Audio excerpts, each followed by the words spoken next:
ఆరాధన దగ్గర పలుకుబడి పనికిరాదు, పెద్దవారు అంటే ధనికులని అట్లాంటి తేడా లేదని చాలా మంచి విషయాన్ని తెలియజేశారు. వాస్తవమే, ఆరాధన అంటే వారు వీరు అని తేడా లేదు, అందరూ సమానులే. ఇంతకుముందు కూడా చాలాసార్లు మన రైతునగరం సంఘంలో జ్ఞాపకం చేశాను. ప్రభు శరీరం, ప్రభు రక్తం అంటే అందులో పాలు పంపులు పొందేవారు అందరూ సమానమే, అందులో తేడా లేదు కదా. రొట్టె ద్రాక్ష రసము ఇంట్లో రొట్టె తయారు చేస్తారు, ఎవరో ఒకరు ఇంట్లో తయారు చేసుకొని తీసుకొని రాబడుతుంది. తయారు చేసుకొని వాళ్ళ ఇంట్లో తింటే అది రొట్టెగానే ఉంటుంది. ఎప్పుడైతే ఈ బల్ల యొద్దకు తీసుకొని రాబడుతుందో, కృతజ్ఞతాస్తుతులు చెల్లించి ఆ బల్ల యొద్ద ఉంచబడుతుందో, అది ప్రభు శరీరంగా పరిగణించబడుతుంది. ఆ కలిపిన ద్రాక్ష రసము ప్రభు రక్తంగా పరిగణించబడుతుంది, కానీ ఇంకా వేరొకటి కాదు. అందుకే ప్రకటనలో కూడా నమ్మి రక్షింపబడి బాప్తిసం పొందిన వారు మాత్రమే ఇందులో పాలు పంపులు పొందండి ఆయనే చెప్పాడు కదా. ప్రతి ఆరాధనకు ముందుగా బైబిల్లో నుండి వాక్యాలు జ్ఞాపకం చేస్తాము. ప్రభువు తాను అప్పగింపబడిన రాత్రి ఒక రొట్టెనెత్తుకొని ఇది నా శరీరం అన్నాడు. ఆ ప్రకారమే భోజనమైన పిమ్మట ఒక పాత్రను ఎత్తుకొని ఇది నా రక్తం వలనైనా క్రొత్త నిబంధన అని అన్నాడు. కాబట్టి ఆయన రక్తము, ఆయన శరీరం అని మనము వివేచన కలిగి అందులో పాలు పొందాలా. రెండవది, అందులో పాలు పంపులు పొందిన మనమందరము సమానమే అని గ్రహించాలా. ఎందుకంటే ఒకటే పాత నిబంధన కాలంలో వారు ఐగుప్తులో నుండి ఆ పాలస్తీనాకు బయలుదేరి వెళ్ళే సందర్భంలో ఒకే బండలో నుండి నీరు తాగారు అన్నాడు. మీరు పొందింది ఒకటే బాప్తిస్మము, మీరు పాలు పంపులు పొందేది ఒకటే శరీరము, ఒకటే రక్తము. అలాంటప్పుడు అందరూ కూడా సమానులే, ఉద్యోగస్తులు, ధనికులు, బీదలు, పైవారు, కిందివారు అని తేడా లేదు, అందరూ సమానులే. సమానులే కాదు, సమానమే. ఇంకొకటి, ఆరాధన అనేది ప్రతిరోజు మనం అడగొచ్చు, కానీ ఆరాధన అనేది ప్రభువుకి ఇవ్వడానికి మనం చేరి వచ్చేది. ఆరాధన ప్రారంభం కూడా స్తుతులతో ఆరాధన ప్రారంభం అవుతుంది. ఇది ప్రార్థన కాదు, ముగింపు వరకు ఇంతవరకు ఆరాధనే జరిగింది. ఆరాధన తర్వాత మనం వాక్యం వినబోతున్నాం. కాబట్టి చిన్న చిన్న విషయాలే కానీ చాలా ప్రాముఖ్యమైనది, మనం గమనించాలని ప్రభునామమున మీకు మనవి చేస్తున్నాను. సరే, చిన్న వర్తమానాన్ని మనం విందాం. క్రొత్త నిబంధన గ్రంథములో సంవత్సరము 2 ఏళ్ల క్రితం బహుశా మనం ఇక్కడ విన్నామేమో, అయినను మరొక జ్ఞాపకం చేసుకుందాం వాక్యాన్ని. క్రొత్త నిబంధన గ్రంథంలో మత్తయి సువార్త 27వ అధ్యాయము, మత్తయి సువార్త 27వ అధ్యాయము 51వ వచనాన్ని చదువుకుందాం. మత్తయి సువార్త 27వ అధ్యాయం 51వ వచనం. అప్పుడు దేవాలయపు తెర పైనుండి క్రింది వరకు రెండుగా చినిగెను, భూమి వణికెను, బండలు బద్దలాయను, సమాధులు తెరవబడెను, నిద్రించిన అనేక మంది పరిశుద్ధులు శరీరములు లేచెను. వారు సమాధుల్లో నుండి బయటికి వచ్చి ఆయన లేచిన తరువాత పరిశుద్ధ పట్టణములో ప్రవేశించి అనేకులకు అగపడిరి. ఇదే వచనాన్ని మార్కు సువార్తలో కూడా చూద్దాం. మార్కు సువార్త 15వ అధ్యాయము, మార్కు సువార్త 15వ అధ్యాయము 38వ వచనాన్ని చూద్దాం. 38. అప్పుడు దేవాలయపు తెర పైనుండి క్రింది వరకు రెండుగా చినిగెను. ఆయనకు ఎదురుగా నిలిచి ఉన్న శతాధిపతి ఆయన ఈలాగు ప్రాణం విడుచుట చూచి, నిజముగా ఈ మనుషుడు దేవుని కుమారుడే అని చెప్పెను. ప్రియమైన వారలారా, చదువుకున్న 2 వచన భాగాలు ప్రభు మరణించిన సందర్భాలు కదా. బిగ్గరగా కేక వేసి ఆయన ప్రాణం విడిచాడు. విడిచిన తరువాత జరిగిన సంఘటనను మనం చదువుకున్నాం. ఈ ప్రభు మరణాన్ని గురించి చెప్పే సందర్భంలో చాలా మటుకు నేను కూడా విన్నాను. ఏంటంటే, ఒక గ్రుడ్డి సైన్యాధిపతి ఆ శిలువ ముందు ఉండేవాడు. ఆయన ప్రక్కలో బల్లెం పొడగానే ఆ రక్తం ఆ కళ్ళ మీద చింది ఆ గ్రుడ్డివానికి ఆ వెంటనే కళ్ళు వచ్చినాయి. చిట్ట చివరిగా స్వస్థత పొందింది ఆ గ్రుడ్డి సైనికుడే అని చెప్పడం నేను విన్నాను. మీరు ఎవరన్నా విన్నారు ఎప్పుడన్నా ఈ విషయాన్ని? అక్కడక్కడ చెప్తుంటారు, విన్నాను నేను. విన్నారా మీరు ఎప్పుడన్నా? వినలేదా? సిఎస్ఐ సంఘాల్లో ఎక్కువ చెప్తుంటారు ఈ విషయాన్ని. అసలు సైన్యంలో చేరాలంటే గుడ్డివారిని సైన్యంలో చేర్చుకుంటారా? ఫిజికల్లీ ఫిట్ ఉండే వాళ్ళే సైన్యంలో ఉంటారు. ఆ చిన్న చిన్న లాజిక్లు కూడా మిస్ అయ్యి చెప్తున్నారు చాలామంది. చాలా ఆశ్చర్యం. గుడ్డి సైనికుడు అంట. మీరు వినండి, యూట్యూబ్లో కొట్టి చూడండి, వస్తుంది చూడండి. గుడ్డి సైనికుడి గురించి అంటే చెప్తారు, అన్నీ వివరంగా చెప్తూ ఉంటారు. సైన్యంలో చేరాలంటేనే ఫిజికల్లీ ఫిట్గా ఉండాలా. ఫిజికల్గా ఫిట్ లేకుంటే సైన్యంలో ఉండలేరు వారు. గుడ్డివాడు సైన్యంలో ఏం చేయగలడు? చాలా విచిత్రం, ఆశ్చర్యకరమైన మాటలు చెప్పేవారు ఉన్నారు. కింద కూర్చొని వినేవాళ్ళు కూడా అవును నిజమే అని దాన్ని నమ్మేవారు కూడా ఉన్నారు. చాలా ఆశ్చర్యం. సరే, మొత్తానికి చదువుకున్న వచ్చిన భాగం ఏంటంటే, ప్రభువు మరణించిన తర్వాత జరిగిన సంఘటన. ప్రకృతిలో కొన్ని ప్రకృతిలో విలయం సంభవించిందంటాం కదా, అట్లా ప్రకృతి కూడా స్పందించింది. ప్రభువు మరణించిన తర్వాత ప్రకృతి స్పందనలో జరిగిన సంఘటనను మనం చదువుకున్నాం వచ్చిన భాగాన్ని. మత్తయి సువార్తలోను మార్కు సువార్తలోను ఒక కామన్ వచనం ఉంది. ఏంటంటే, దేవాలయపు తెర నిలువుగా చినిగెను అనే మాట ఉంది. అప్పుడు దేవాలయపు తెర పైనుండి క్రింది వరకు 2గా చినిగెను అనే మాట ఉంది. ప్రభువు చనిపోగానే భూమి వణికింది, బండలు బద్దలైనాయి, సమాధులు తెరవబడినాయి. ఇవన్నీ ప్రకృతిలో జరిగిన సంభవాలు. ఆయన మరణాన్ని చూసి ప్రకృతి కూడా స్పందించింది. అయితే ఇందులో ప్రాముఖ్యమైనది ఏంటంటే, దేవాలయపు తెర నిలువుగా చినుగుట. మార్కు సువార్త, మత్తయి సువార్తలనే ఈ దేవాలయపు తెర చినిగింది అని రాయబడింది. లూకా సువార్త, యోహాను సువార్తలో ఈ విషయం లేదు. ఈ 2 సువార్తల్లో ఉంది. దేవాలయపు తెర నిలువుగా చినుగుట. ఏంటి ఈ దేవాలయపు తెర అంటే, పాత నిబంధన కాలంలో మోషేకు ప్రభువు ఆజ్ఞాపించాడు ఏమని, ఒక ప్రత్యక్ష గుడారాన్ని ఏమని, దాని కొలతలు సహా వివరంగా తెలియజేయగా, మోషే వారు అరణ్యంలో ఐగుప్తు దేశం నుండి పాలస్తీనా దేశానికి నడిచే మార్గంలో ఆ 40 సంవత్సరాలలో ప్రభువు మోషేకు తెలియజేసినాడు, నేను కలుసుకునే స్థలం ఏంటంటే ప్రత్యక్ష గుడారం, అందులో నుండి నేను మిమ్మల్ని కలుసుకుంటాను, మీతో మాట్లాడతానని తెలియజేయగా, మోషే పాలెం వెలుపలికి వెళ్ళి ఒక ప్రత్యక్ష గుడారాన్ని వేశాడు. అందులో 2 భాగాలు ఉంటాయి. ఒకటి పరిశుద్ధ స్థలము, రెండవది అతి పరిశుద్ధ స్థలము.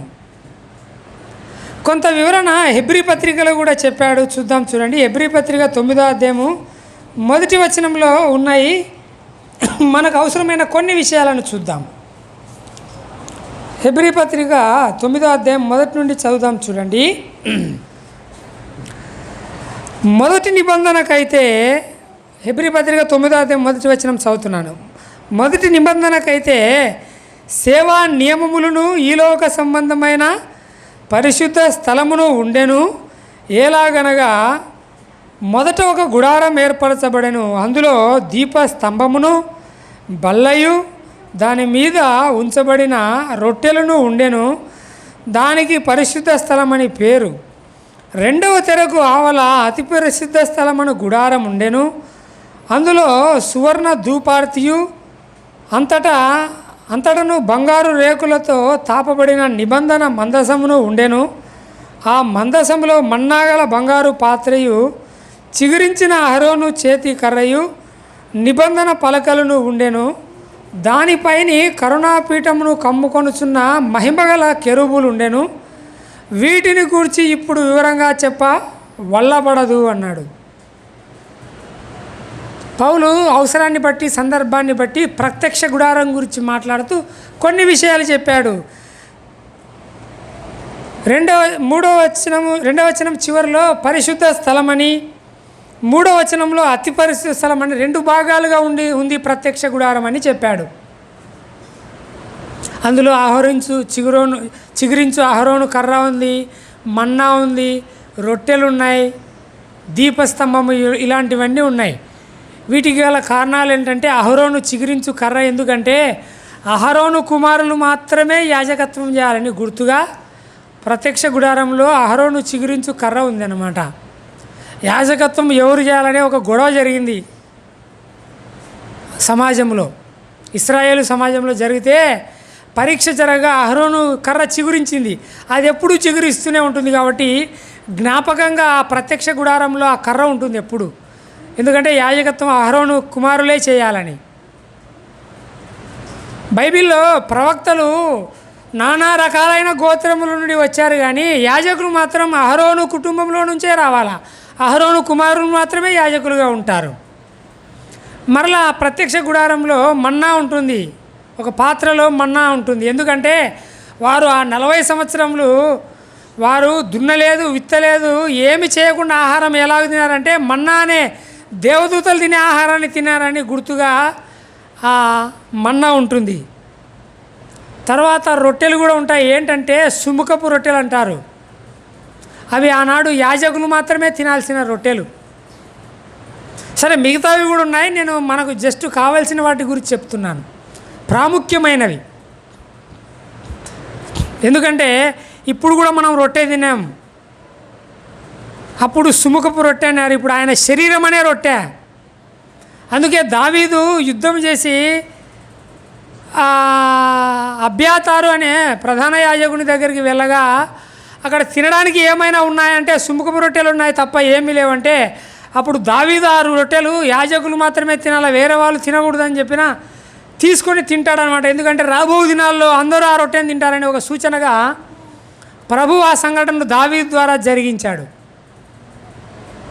ఇప్పుడు కూడా మనల్ని యాజకులు మాత్రమే తినాల్సిన రొట్టెను మనం తిన్నాం, ఆయన శరీరం అనే రొట్టె. ఎందుకంటే మనల్ని కూడా రాజులైన యాజక సమూహం అన్నాడు.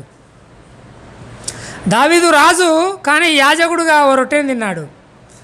భవిష్యత్తులో మనం కూడా తింటామని రాజులైన యాజక సమూహంగా మనం కూడా ఆ సుముఖపు రొట్టెని, ఆయన శరీరం అనే రొట్టెని తిన్నాం. సరే, పౌలు ఈ విషయాన్ని చెప్తూ చివరిలో 5వ వచనం చివరిలో ఏమన్నాడంటే, ఇప్పుడు వివరంగా చెప్పుట వల్లబడదు అన్న, అంటే సాధ్యం కాదు అన్నాడు. ప్రత్యక్ష గుడారం గురించి చెప్పడం ఇప్పుడు సాధ్యం కాదని పౌలు ఆ కాలంలో అన్నాడంటే, ఇప్పుడు నా వల్ల అస్సలు కాదు, ఇప్పుడు ఎవరి వల్ల కాదని మనం అర్థం చేసుకోవాలా. చాలామంది ఇంకా ప్రత్యక్ష గుడారం గురించి, దాని గురించి తెలుసుకోవాలని ప్రయత్నం చేస్తున్నారు, కానీ అయితే చెప్పవల్లబడదని పౌలే అన్నాడంటే అంత శాస్త్రుడు, అంత విజ్ఞానవేత్త కదా. ఈనాటి కాలంలో ఇంకా అసాధ్యమని మనం అర్థం చేసుకోవచ్చు. సరే, ఏది ఏమైనా ప్రత్యక్ష గుడారానికి 2 స్థలాలు ఉన్నాయి. ఒకటేంటి? పరిశుద్ధ స్థలము, తర్వాత ఉండేది అతి పరిశుద్ధ స్థలము. పరిశుద్ధ స్థలంలోనికి యాజకులు ప్రవేశిస్తారు, కానీ అతి పరిశుద్ధ స్థలంలోనికి ఎవరూ ప్రవేశించడానికి లేదు. సంవత్సరానికి ఒక మారు మాత్రమే ప్రధాన యాజకుడు మాత్రమే ప్రవేశిస్తాడు. ఇదే హెబ్రీ పత్రికలో చూడండి, 9వ అధ్యాయంలోనే 12వ వచనం చూద్దాం. చూడండి, 12వ వచనం. మేకల యొక్కయు కోడల యొక్కయు రక్తముతో కాక తన స్వరక్తముతో, లేదా 8వ వచనం 7వ వచనం చూద్దాం. చూడండి, 7వ వచనం. సంవత్సరముకు ఒక్కసారి మాత్రమే ప్రధాన యాజకుడు ఒక్కడే రక్తము చేత పట్టుకొని 2వ గుడారములోనికి ప్రవేశించును. ఆ రక్తము తన కొరకును ప్రజల అజ్ఞానకృతముల కొరకును అతడు అర్పించును. దీనిని బట్టి ఆ మొదటి గుడార మింకను నిల్చుచుండగా అతి పరిశుద్ధ స్థలములో ప్రవేశించు మార్గము బయలుపరచబడలేదని పరిశుద్ధాత్మ తెలియజేస్తున్నాడు. చూసారా, అతి పరిశుద్ధ స్థలములోనికి సంవత్సరానికి ఒకమారు మాత్రమే ప్రధాన యాజకుడు మాత్రమే రక్తాన్ని చేతపట్టుకొని అతి పరిశుద్ధ స్థలంలోనికి ప్రవేశిస్తాడు. ఎందుకంటే తన పాపము కోసము, ప్రజలందరి పాపం కోసం లేదా అజ్ఞానకృతముల కోసము అని రాయబడింది. ప్రజలందరి పాపం కోసము తన పాపాలు క్షమింపబడాలని సంవత్సరానికి ఒకసారి మాత్రమే రక్తము చేతపట్టుకొని, ఆ గొర్రెల యొక్క ఎడ్ల యొక్క రక్తాన్ని చేతపట్టుకొని ఆయన ప్రవేశిస్తాడు. ఇది సంవత్సరానికి ఒకసారి జరిగేది. ఈ పరిశుద్ధ స్థలానికి అతి పరిశుద్ధ స్థలానికి మధ్య ఏముందంటే ఒక తెర ఉంటుందన్నమాట. ఆ అతి పరిశుద్ధ స్థలంలోనికి ఎవరు ప్రవేశించడానికి లేదు. ప్రధాన యాజకుడు మాత్రమే సంవత్సరానికి ఒకసారి వెళ్తాడు. ఒకవేళ ప్రధాన యాజకుడు కూడా పాపం చేసి ఉంటే ఆయన అక్కడే మరణిస్తాడు. పాపం ఏదైనా ఉంటే మరణిస్తే ఆయన్ను బయటికి తీసుకొని రావాలంటే వేరే వాళ్ళు వెళ్ళకూడదు. కాబట్టి ఆయన నడుముకు ఒక పెద్ద తాడు కట్టి బయట నుంచి పట్టుకొని ఉంటారు వాళ్ళంతా. మీరు సిఎస్ఐ చర్చిలో గురువులను చూసినారు కదా, బాబులకు నల్ల తాడు కట్టింటారు. ఇప్పుడు చిన్నగా ఉంది కానీ అప్పుడైతే పెద్దగా ఉంటుందంట. అది బయట వరకు ఉంటుంది. ఆయన చనిపోతే ఆయన వీళ్ళు లోపలికి వెళ్ళకూడదు కాబట్టి బయటికి లాగితే బయటికి వచ్చేస్తాడంట. ముఖ్యంగా మనం తెలుసుకోవాల్సింది ఏంటంటే పరిశుద్ధ స్థలానికి అతి పరిశుద్ధ స్థలానికి మధ్య ఏముంది? ఒక తెర ఉంది. ప్రభువారు ఆ కలువరి శిలువలో మరణించి ప్రాణం విడవగానే ఏం జరిగిందంటే సృష్టిలో జరిగిన ఏమంటారు ఆ సృష్టి యొక్క ప్రతిఘటనలో భాగంగా ఆ దేవాలయం యొక్క తెర చినిగింది, నిలువునా చినిగింది. అంతవరకు ఆ అతి పరిశుద్ధ స్థలంలో ఏం జరుగుతుందో, ఆ అతి పరిశుద్ధ స్థలం ఎలాగుంటుందో ఏంటో ఎవ్వరికీ తెలియదు. ప్రభువు మరణించినాక ఆ తెర చినిగింది. ఆ లోపల ఏముంటుందో ఇక కనపడుతుంది అందరికీ కూడా. అతి పరిశుద్ధ స్థలములో ఉండే ఏమైతే ఉంటాయో లేదా ఆ అతి పరిశుద్ధ స్థలంలోనికి ప్రవేశం తెర చినుకగా ఇక పరిశుద్ధ స్థలానికి అతి పరిశుద్ధ స్థలానికి ఇంకా మధ్య అడ్డు ఏమీ లేదు. ఏంటి కారణం అంటే అతి పరిశుద్ధ స్థలంలోనికి ప్రవేశము లేక అంతవరకు ఉండేది అందరికీ. అయితే ఆ తెర చినుగుట ద్వారా అతి పరిశుద్ధ స్థలం ఏంటో ప్రతి మనుషునికి ఆ అతి పరిశుద్ధ స్థలాన్ని గురించిన సమాచారం తెలిసింది, ప్రవేశం కూడా వచ్చింది. ఎలాగో చూడండి, ఇదే హెబ్రీ పత్రిక 9వ అధ్యాయము ఇప్పుడు 12వ వచనాన్ని చూద్దాం. చూడండి 12వ వచనం. మేకల యొక్కయు కోడల యొక్కయు రక్తముతో కాక తన స్వరక్తముతో ఒక్కసారే పరిశుద్ధ స్థలములో ప్రవేశించెను.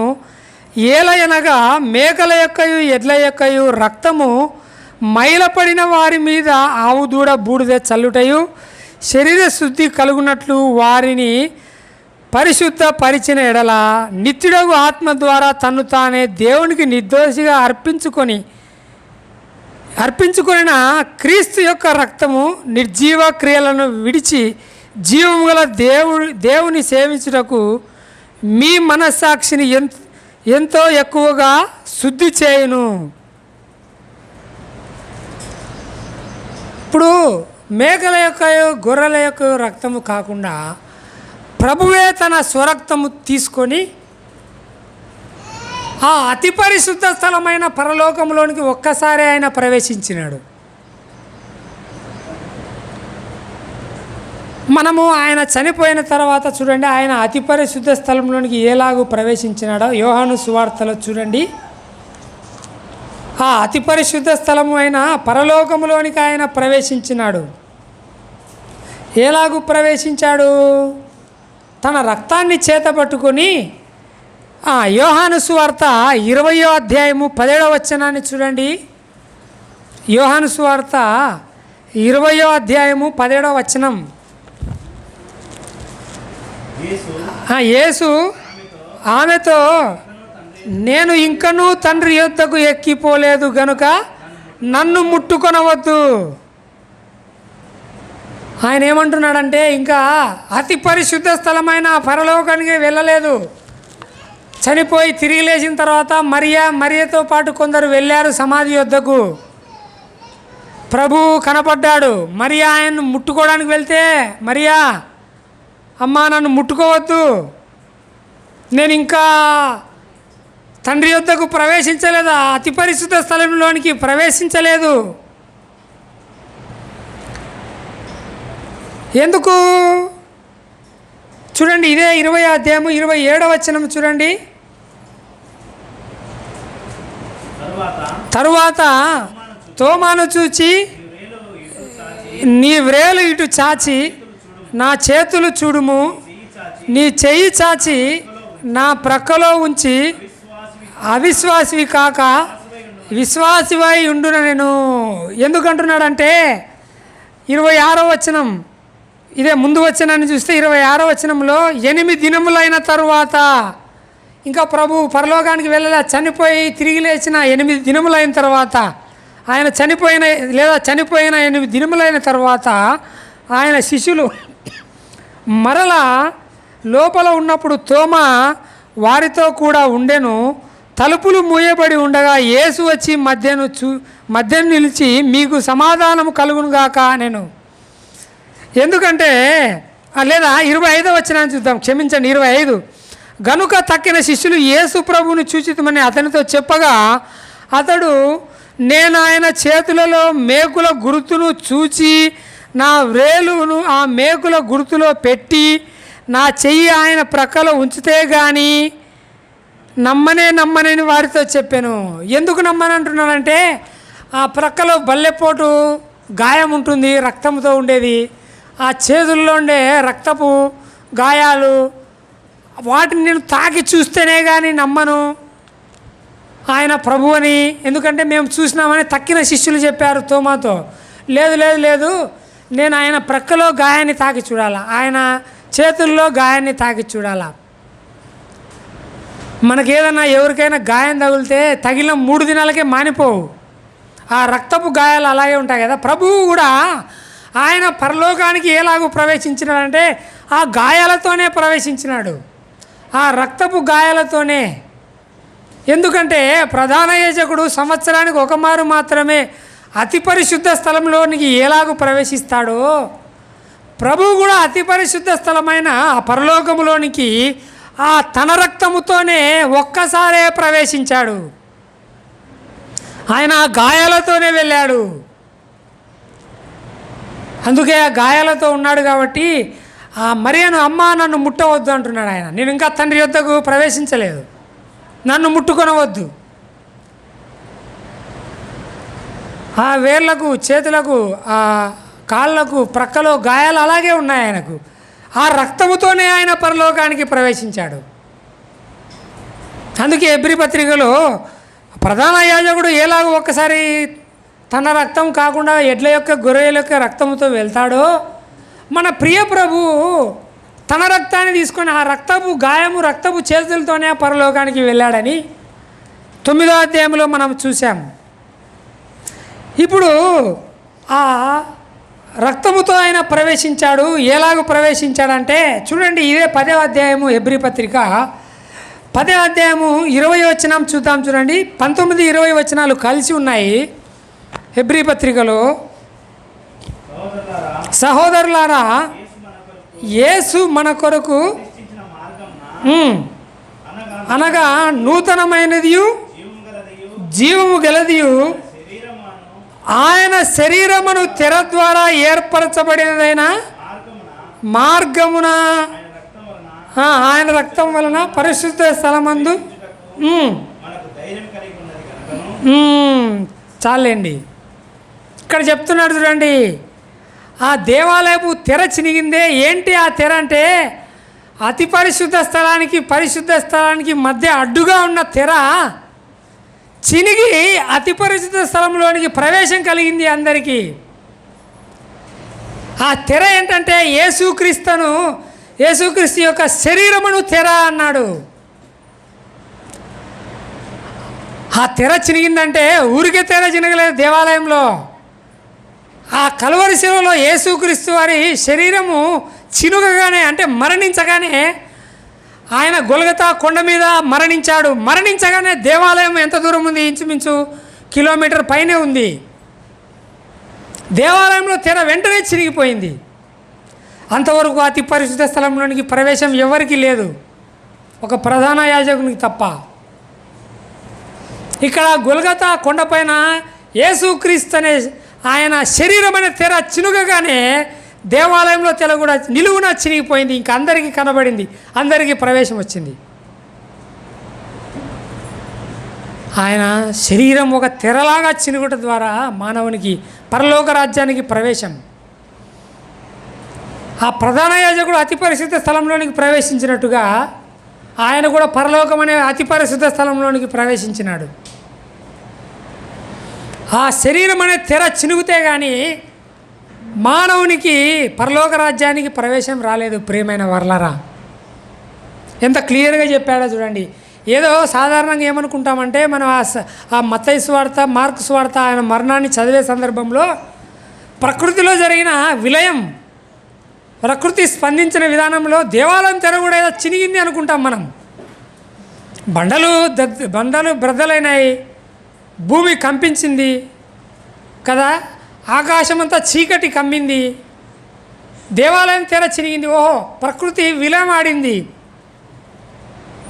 సాధారణంగా, ఎందుకంటే ఈయన ప్రత్యేకమైన మనిషి, సాధారణమైన మనిషి కాదు కాబట్టి ఆయన మరణం ద్వారా అవి కూడా అన్నీ కంపించినాయి, అవి కూడా దిగ్భ్రాంతిని తెలియజేసినాయి అనుకుంటాం. కానీ నిజమే, వాస్తవమే. కానీ అందులో దేవాలయపు తెర అనేది చాలా ప్రాముఖ్యమైంది. అది సాధారణమైంది కాదు. ఆ దేవాలయపు తెర చినగడం అనేది అసాధారణమైన దృశ్యం. ఎందుకంటే ఈ హెబ్రీ పత్రిక 10వ అధ్యాయం 19-20లో చెప్పాడు ఈ వచనాలలో, అనగా నూతనమైనది. ఇది ఏంటంటే సహోదరులారా, యేసు మన కొరకు ప్రతిష్ఠించిన మార్గం, ఆ ప్రధాన యాజకుడు ప్రవేశించే మార్గం, ఆ మార్గం కాదు ఇది. ఇది ఏ మార్గం అంట?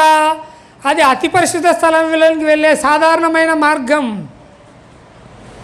ఇప్పుడు అటువంటి మార్గం కాదంట ఇది యేసు మన కొరకు ప్రదర్శించిన మార్గం ఏంటంటే నూతనమైనది, జీవము గలది. అనగా ఆయన శరీరమును తెర ద్వారా ఏర్పరచబడినది. ఈ మార్గం ఎలాగ ఏర్పరచబడింది? ఈ మార్గం యేసుక్రీస్తు వారి ప్రభువారి శరీరం చినుకుట ద్వారా ఏర్పరచబడిన మార్గం, పరలోక రాజ్యానికి ఏర్పరచబడిన మార్గం, జీవము గల మార్గం, నూతనమైన మార్గం.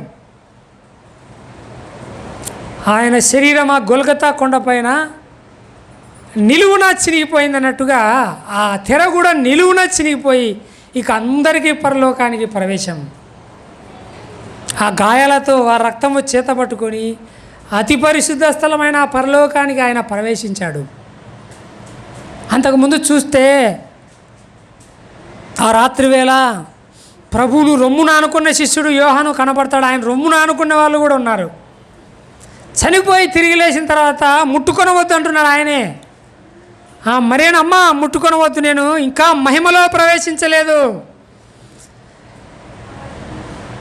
ఆయన ప్రధాన యాజకుడుగా, ఇంకా ఆయన తర్వాత ప్రధాన యాజకులు లేరు. ఆయన అందరికీ సరిపోయిన ప్రధాన యాజకుడుగా ఆయనే రక్తాన్ని చేతపట్టుకొని ఆ పరలోకానికి ప్రవేశించాడు. ఇక లేరు తర్వాత ప్రధాన యాజకులు. ఆయన ప్రధాన యాజకుడుగా వెళ్ళాడు. వెళ్ళిన తర్వాత మనల్ని కూడా మీరు యాజకులైనా రాజులైనా యాజక సమూహం అన్నాడు.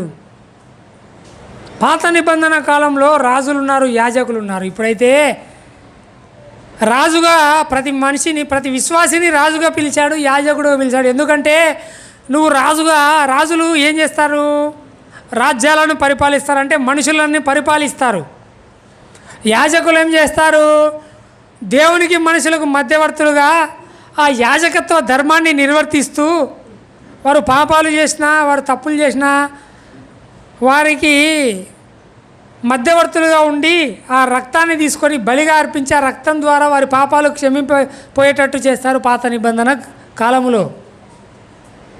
ఈ 2 ధర్మాలు విశ్వాసికి ఇచ్చాడు. ఏంటంటే, నువ్వు రాజుగా నీ శరీరాన్ని నువ్వే ఏలుకో, ఇక వేరే ఎవరు ఏలడానికి వీల్లేదు, మీరు మనుషులకు దాసులు కాకుండా ఉండండి అన్నాడు. ఎందుకంటే నువ్వు కూడా రాజువే, నీ శరీరాన్ని నువ్వే ఏలుకో, ఇక నీకు యాజకులు లేరు, నువ్వే ఒక యాజకుడిగా నేరుగా నీ స్తుతులు చెల్లిస్తే నేరుగా ఆయన ప్రధాన యాజకుడిగా ఉండి మన స్తుతులు స్వీకరించి తండ్రికి అర్పించడానికి తండ్రికి ఇదిగో తండ్రి నీ పిల్లలు ఆరాధిస్తున్నారు ఈ ఉదయకాలమున, వారి అర్పణలు యోగ్యంగా అంగీకరించండి, ఆయనకి ఇవ్వడానికి మధ్యవర్తిగా ఆయన ప్రధాన యాజకునిగా కుడిపార్శ్వంలో కూర్చొని ఉన్నాడు. మనల్ని ప్రధాన యాజకులు అనలే, యాజకులు అన్నాడు. రాజులైన యాజక సమూహం, యాజకులుగా మనమే స్వతహాగా స్తుతులు అర్పిస్తున్నాం.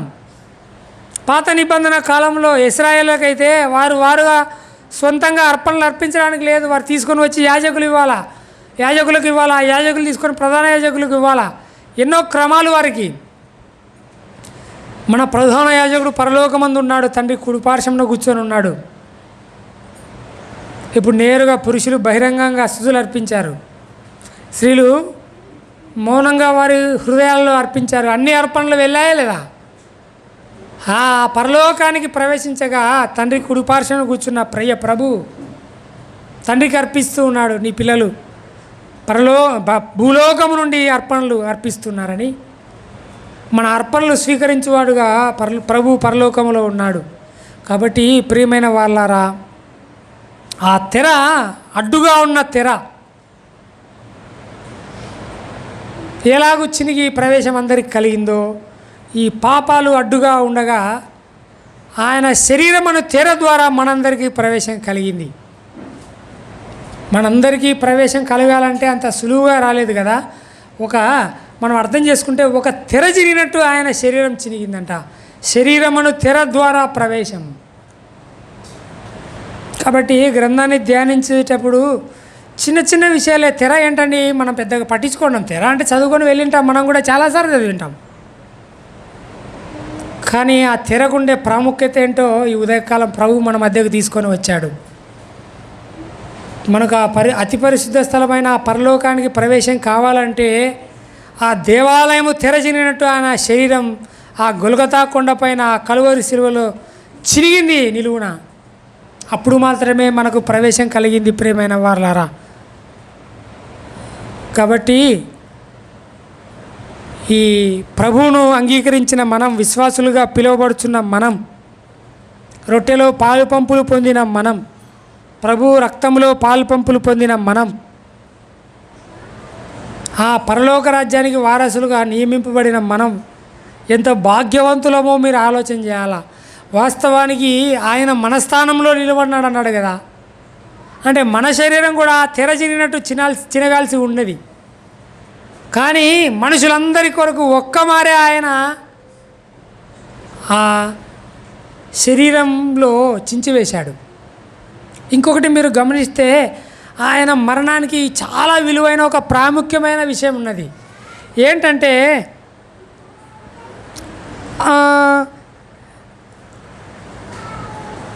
చూడండి, 9వ అధ్యాయంలో ఒక వచనాన్ని చూసి నేను ముగిస్తాను. ఆయన ప్రభు ఏమన్నాడంటే, నాకు మీ పాపములు ఏటా జ్ఞాపకం వస్తున్నాయి,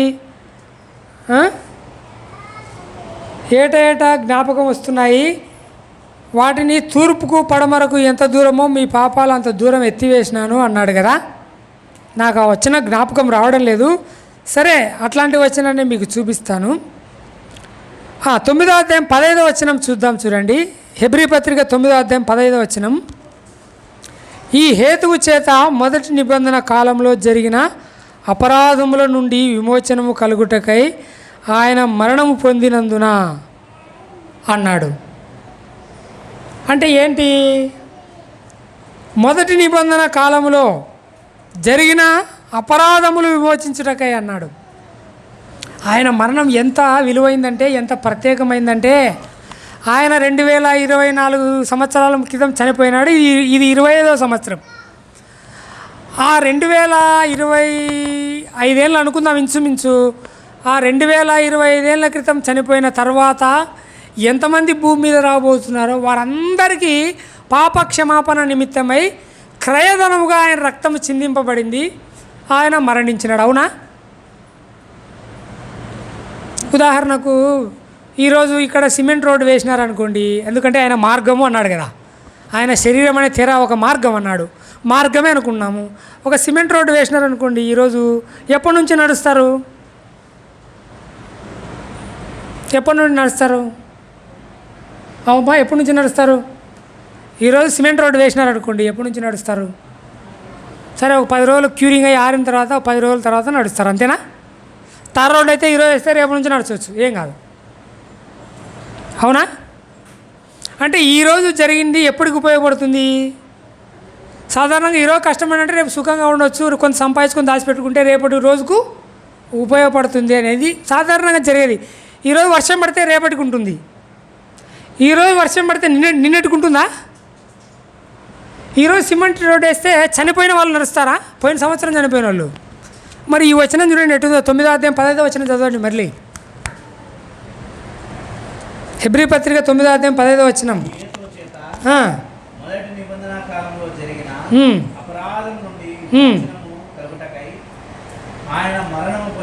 ఆయన మరణం ఎందుకు పొందినాడంట? మొదటి నిబంధన కాలంలో అంటే ఆయన చనిపోక ముందు వరకు మొదటి నిబంధన కాలం, పాత నిబంధన కాలంలో ఉండే మనుషులందరి పాపాలు ఏటేటా జ్ఞాపకం వస్తున్నాయన్నాడే. తూర్పుకు పడమరకు ఎంత దూరమో అంత దూరం ఎత్తివేసిన అన్నాడంటే ఎవరి పాపాలు అనుకుంటున్నారు? పాత నిబంధన కాలంలో వాళ్ళ పాపాలు, ఎడ్ల యొక్క మేకల యొక్క రక్తం తీసివేయలేక ఆయనకి ఎప్పుడూ జ్ఞాపకం వస్తున్నాయి. ఆయన మరణం ద్వారా పాత నిబంధన కాలంలో ఉండే పాపాలు తూర్పుకు పడమరకు ఎంత దూరం అంత దూరం ఎత్తివేసినాడు. ఇంకా ఆయన చనిపోయిన ఆ నేటి నుండి ఎంతమంది రాబోతున్నారో వారందరికీ సరిపోయే రక్తము చిందించినాడు. అది ఆయన మరణం యొక్క విలువ. అంటే ఈరోజు రోడ్డు వేస్తే నిన్నటోళ్ళు నడిచినట్టు ఎంత విచిత్రమైందో చూడండి ఆయన మరణం. పాత నిబంధన కాలంలో పాపాలు కూడా క్షమించినాడు ఆయన. ఏటేటా జ్ఞాపకం వస్తున్నాయి. ఎడ్ల యొక్క మేకల యొక్క రక్తం తీసేయలేదు కదా, మరి వారి పాపాలు ఎట్లా పోతాయి? ఆయన రక్తం ద్వారానే వెళ్ళాలా, ఆయన రక్తం ద్వారానే కడగబడాలా, ఆయన మరణం ద్వారానే విమోచన కలగాల. కాబట్టి పాత నిబంధన వారికి కూడా పాపాలు క్షమింపబడి వారికి కూడా విమోచన. అందుకే వారు పరలోకానికి ప్రవేశించలేదు, ఇంకా పరదేశంలో ఉన్నారు వారందరూ కూడా. ఆయన మరణము ఆదాము మొదలుకొని యేసు ప్రభు మరణించేంత వరకు ఎంతమంది ఉన్నారో ప్రభుకు ఇష్టలుగా ఆనాటి విశ్వాసులు అనుకుందాం. అబ్రహాం మొదలుకొని, ఆదాం మొదలుకొని, దావీదు, వీరందరూ కూడా వారు ఏదైనా పాపాలు చేస్తే అవి క్షమింపబడలేదు. ఏటేటా జ్ఞాపకం వస్తున్నాయి ఆయనకు. ఎడ్ల యొక్క మేకల యొక్క రక్తం తీసివేయలేకపోయినాయి, అవి ఏటేటా జ్ఞాపకం వస్తున్నాయని చెప్తున్నాడు. ఎందుకంటే ఆ ఎడ్ల యొక్క మేకల యొక్క రక్తం సరిపోవడంలే ఆ పాపాలు తీసేయడానికి. అందుకే నిర్ణయం తీసుకొని ఆయన ఒకనొక దినమును వచ్చాడు. ఆ పాత నిబంధన కాలంలో ఉండే వాళ్ళందరి పాపాలు క్షమించి వేశాడు. తూర్పుకు పడమరకు ఎంత అందరూ ఎత్తేసినాడుగా. అయిపోయా, మీరు ఇంకెన్నడూ జ్ఞాపకం చేసుకొని అన్నాడు. ఇంకా రాబో తరాలు ఎంతమంది వస్తారో వారు చేస్తారు కదా, వారు పాపాలు చేయబోతారు ఏదైనా చేయాలనుకుంటే. వారందరి కోసం ముందే రక్షణ సిద్ధపరిచి పాపాలన్నీ క్షమించి వేసినాడు. ముందే వారు పుట్టకముందే వారి పాపాలు క్షమించి వేసినాడు. అంత గొప్పది ఆయన మరణం, ఆయన రక్తం కదా. ముందు వారికి, చనిపోయిన వారికి, రాబో వారికి ఇట్లా చేయగలిగిన సంభవము ప్రపంచ చరిత్రలో ఎక్కడ లేదు ఈ లోకంలో. అంత గొప్ప మరణం అయింది, అంత గొప్ప రక్షణ అయింది. అలాగూ రక్షించినాడు. కాబట్టి ప్రియమైన వారలారా, ఆయన మరణం ఎంత విలువైందో, ఆయన విమోచన ఎంత విలువైందో మనము ఆయన శరీరమును తెర ద్వారా మనకు ఎలాగూ కలిగిందో మనం చూస్తున్నాం ప్రియమైన వారలారా. కాబట్టి రక్షించబడిన మనము, విశ్వాసులమైన మనము మనము ఎంత గొప్పవారమో ఎంత భాగ్యవంతులమో మన విలువ ఏంటో మనం ఒక్కసారి తెలుసుకొని గ్రహించుకొని అలాగూ ఆయన మన కొరకు చేసిన ప్రాణత్యాగం ఆ మరణం ఎంత విలువైందో మనము ఒకసారి జ్ఞాపకం చేసుకొని ఆ మరణం యొక్క విలువను ఎరిగి మన విశ్వాస జీవితంలో కూడా ఆయనకి ఇష్టలుగా జీవించాలని ప్రభు తన వాక్యం ద్వారా హెచ్చరిక చేస్తున్నాడు. ఇంకా ఆయన ఎవరన్నా అంగీకరించకుంటే ఈ మధ్యాహ్నం వేళ ఆయన శరీరమును తెర ద్వారా మరణించాడు. ఆ మరణాన్ని మీరు చూసి ఆయన అంగీకరించి పరలోక రాజ్యానికి వారసులు కావాలని ప్రభు వాక్యము ద్వారా మీకు హెచ్చరిక చేస్తున్నాం. ప్రభు ఈ వాక్యం మన కొరకై దీవించునుగాక. ప్రార్థన చేసుకుందాం.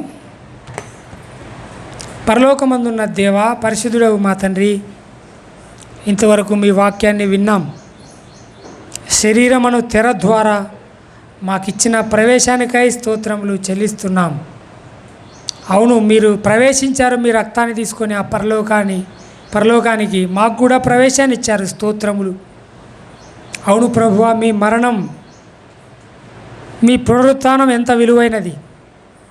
రాబో తరాలకు మాత్రమే కాదు ప్రభువా, మీ మరణము ద్వారా మీ రక్తము ద్వారా రక్షణ జరిగిన తరాలకు కూడా మీ రక్తము ద్వారా పాప క్షమాపణ కలిగించారు.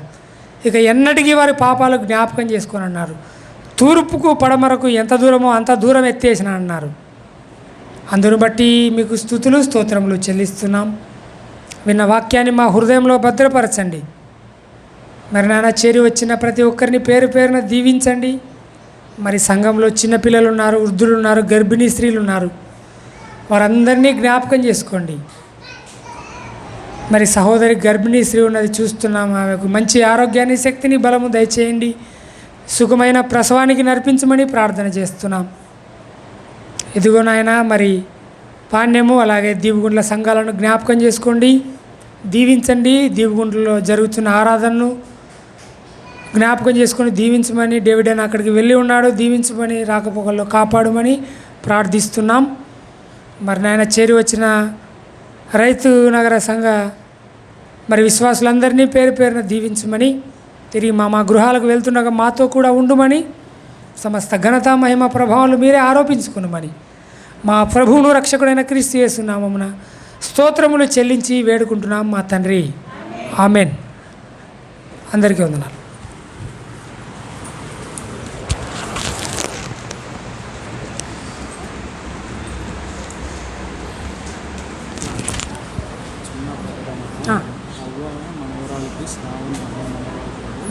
జాబ్ వచ్చింది, అవర్స్ వీక్ వచ్చింది.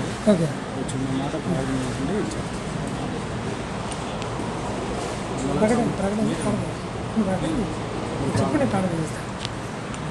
ఒక చిన్న ప్రకటన గమనించండి.